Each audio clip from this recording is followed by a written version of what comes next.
It really sounds really, it's affecting me already so far, honestly. It's like those families or those individuals are involved in it. They don't find a way. There is no scapegoat for them. Once you go in it, it's difficult to come out and see the light. It's just like... It's difficult, but there is a way. I reiterate, drugs is a dangerous thing. It's one of the hardest battles you're going to fight. However, if people are willing to fight that addiction, if the family are able to support and they come to an organization like Nafas and others, it is entirely possible to beat that habit. In Nafas, almost 50% of our staff are recovered drug users. Do away with some of the stigma that used to exist with the men as well, and we'll find more and more probably people will be coming onto, more and more females will be coming onto treatment. Well, give us, if someone just looking into us and say they want to know the first signs that their kids may be involved with drugs. I mean, one of the things you notice is a sudden change in behavior and attitude. Okay, his character is normally not like that. All of a sudden, his character's changed. The way he responds, the way he is towards you. When you question him about certain things like where you're going, normally, before he was using, he'd probably say, "Oh, I'm just going out with my friends." Now he'll turn around and say, "Why are you asking me if I'm not doing?" So you'll see a sudden change in his character, a change in the way, sleeping patterns, for example. He's sleeping all the way through the day, and all of a sudden he's awake during most of the night. That's not his normal pattern of behavior. Soon you'll start probably even seeing that he's not taking care of himself. So he doesn't, in the morning, you're probably knocking on the door trying to get into the bathroom, and you're waiting 5 minutes because he's doing his hair up. And all of a sudden he doesn't bother about taking care of his appearance, brushing his teeth. It doesn't matter. He's got his old dress on from yesterday night before he put a nice dress on. So you will see these sort of changes in his behavior. He's loss of maybe appetite. He's not eating as much as he used to, perhaps. Is there a particular food he would like, or it doesn't matter? Not necessarily, it depends, but definitely loss of appetite, or sometimes even eating more, but generally loss of appetite, you will see that. You will see as time goes by. So that's with the drugs. What's with the alcohol? Because this is one of something is really going higher and higher. Alcohol, obviously, you will see aggressiveness. Just two signs. Smell, obviously. Okay. These are common.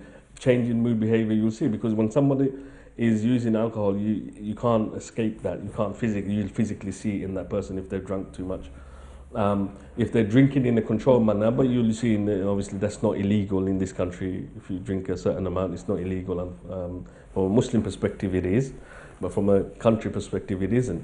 But if they've overdrunk and they can't handle their booze, for example, you'll see it in them. You'll see the way they are. You'll see the vomiting and so forth. So you also see the mood swings as well afterwards, if they're not able to get out in time to do their drinking. We don't have much time, but I just want to ask you one more thing. I'm sure you've been working there for 10 years, or all your life anyway. One special moments of your life, like you recovered somebody and you've seen him and you felt... Well, I use one person as an example, and that example should go out to the community to say, regardless of what situation they're finding themselves in, if they've got a son or a daughter using in their families, is to use this person as an example and say, actually, there is still possibility of change happening in my family. And this is a gentleman, he's late 50s.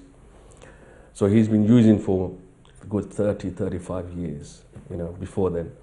And he's tried to get treatment he's gone through treatment. He came through Nafas a couple of times as well. He didn't succeed. And so in his late 50s, he managed to become drug-free. And then in his early 60s, he goes and gets educated, gets a few more courses under his belt, then comes back, he's still drug-free and starts working for us, delivering this. In his early 60s, he's about to retire soon, he's going to be pensionable age soon. I'm not going to mention his name because people in the community will know him and stuff like that, but he's an inspiration that somebody at that age could change his life to the extent that he's changed. It should be an example for everybody else. Thank you for your time with us today. Dear viewers, we don't have much time to tell you, but we could go on and go on and go on. These are the real factors. Honestly, they're real factors. Thanks to those mothers, bless those mothers who are putting so much effort for their family. I think we need our fathers to come out and talk to those kids who are involved with drugs. But it's not always their feisty works. You need to talk to them. These are your kids. These are part of your heart and your brain and everything. If your kids don't listen to who they listen to. We need to be in their side now. They're in drugs. Only way to get them out is with love and respect. Jazakumullahu khair for your time, and see you next week inshallah. Assalamu alaikum wa rahmatullahi wa barakatuh.